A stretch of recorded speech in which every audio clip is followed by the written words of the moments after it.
Тие проблеми кои што пробувавме ние да ги решиме не се проблеми кои што лесно може да ги најде човек на Google да пише како да го испринтам срцево за да ми искочи добро аортата, туку требаше да откриеме сами.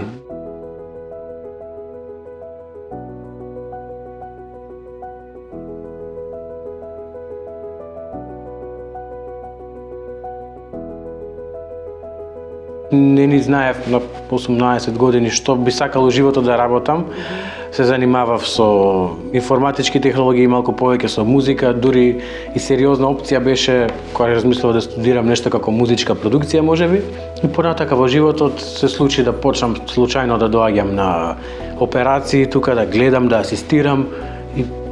тоа беше спонтаниот момент, не беше нешто планирано и некое големо откровение дека јас сега ќе бидам хирург, туку почна, едноставно продолжи, единствено хирургијата остана како опција која што ме интересира и која што сакам да работам. Никогаш не сум живеел со желбата дека јас ќе бидам доктор еден ден.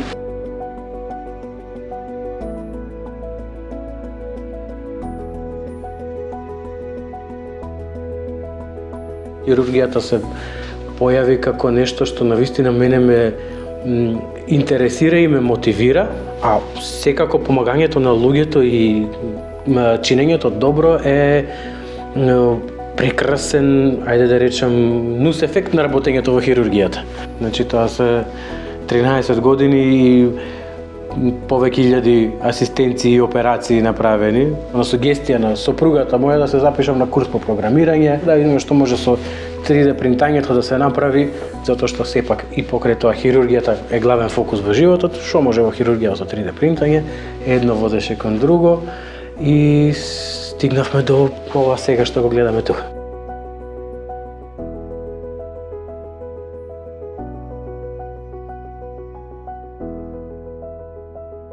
Се занимаваме со креирање на овие 3D модели за предоперативна припрема, кои што се у суштина идеална реплика на органите на пациентот, со кои што подобро се запознаваме со индивидуалната анатомија на секој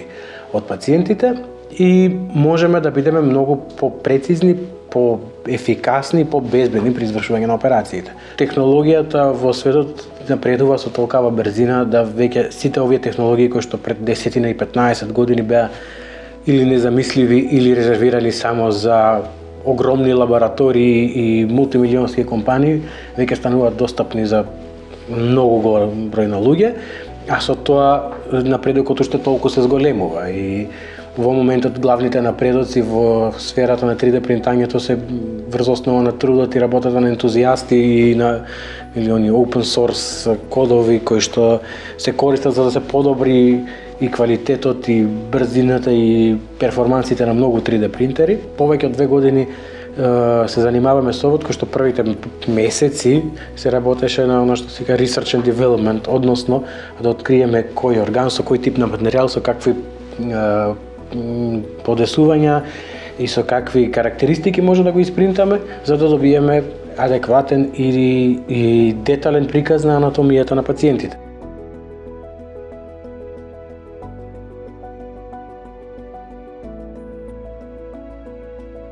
Прв пат се почувствував јас дека и кај нас и тука во Македонија може навистина да се работи на истражување и на откривање на нови работи и покрај тоа што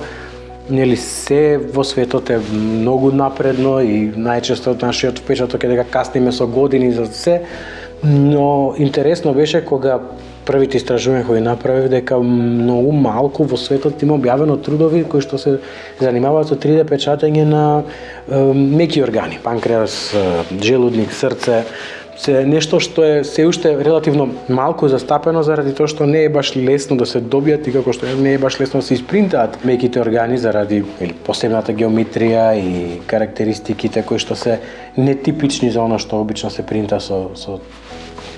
достапните 3D принтери, нешто што е во чекор со оно што се случува во светот и воопшто да не касниме со тоа што и водечките болници и истражувачки центри го работат. Повеќето од колегите не беа запознаени со што ќе се занимавам. Можеби на моменти почувствува дека има некои, ајде да речам, погледи на сомнеш, што е сега ова и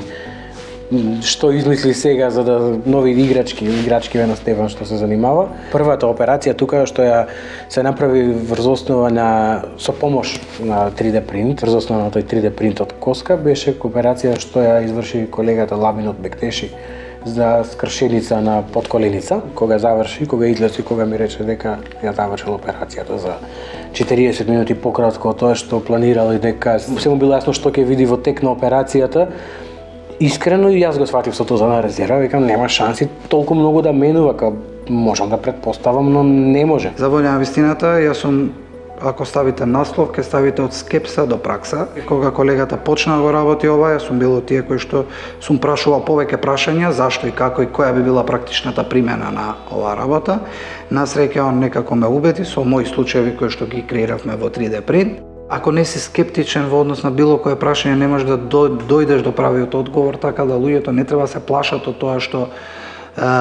е ново, значи или што е некој новитет или е нешто поразлично од тоа што ние сме се навикнале. Во хирургијата ние сакаме комфорт зона во смисол да ни биде се како што ние мислиме, не е секогаш така и како хирурзи ние на некој начин сме подготвени за да ги имаме неочекувани моменти. Моделот и било кој друг дел на тоа што го правиме во иднина, идејата е да излеземе малце од комфорт зоната, веројатно ќе најдеме некој подобар одговор во однос на тоа што ние прашуваме и тоа што ние сакаме да го постигнеме. Откако станавме доволно самоуверени да искористиме, да направиме принт на органи за предоперативна припрема кај пациент кој што јас го оперирам, беше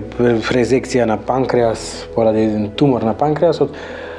Кога почнавме со операцијата и кога ги видов структурите внатре, за прв пат во животот се на операција се почувствувам така. Претходно илјадници операции никогаш не сум се чувствувал така, нема ништо да ме изненади, нема да најдам на неочекувана анатомска варијација, нема да најдам на некоја структура на нетипично место. Туку едноставно се случи операцијата, се заврши за помалку од 2 часа и беше одлично, мислам, беше дури една анегдота. Вториот ден после операцијата, проаѓајќи низ болница да ги видам како се пациентите, го гледам пациентот во кревет прави стомачни склекови. Зашто вежбаш? Па ми рекоа да се раздвижувам. Пократката операција дозволи да пациентот има толку релативно малку постоперативна болка што му дозволи вториот ден да вежба.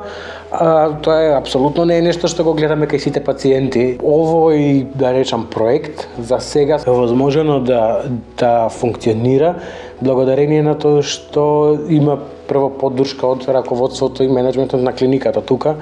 затоа што е нешто ново и беше непознато кога почнавме да го работиме. Само заради тоа што има можност и шанса да унапредува целава приказна, заради тоа и постои. Од аспект на поддршка од државата, се уште не сме добиле некоја конкретна, но стварно можам да се надевам дека ќе се случи, затоа што во најмала рака бенефитот за пациентите е нешто што не може да се негира. Мислам дека оно што ние го добиваме како квалитет и модели тука е во најмала рака еднакво на нивното, а нескромно ќе кажам, мислам дека сме и малку подобри. Сакам да верувам дека можеби е некаква инспирација за колегите, за младите колеги, дека можеби па и не е нужно да се отиде на страна некаде за да може да се напредува во кариерата и во струката и дека веројатно само добра идеја е потребна и желба за многу работа за да се направи нешто ново, интересно, иновативно и дека не е фокусирањето на пречките нема никогаш да не донесе напред, но ако ги решаваме сите пречки чекор по чекор, можеме да стигнеме далеку и покрај тоа што сме од тука и покрај тоа што сме во Македонија.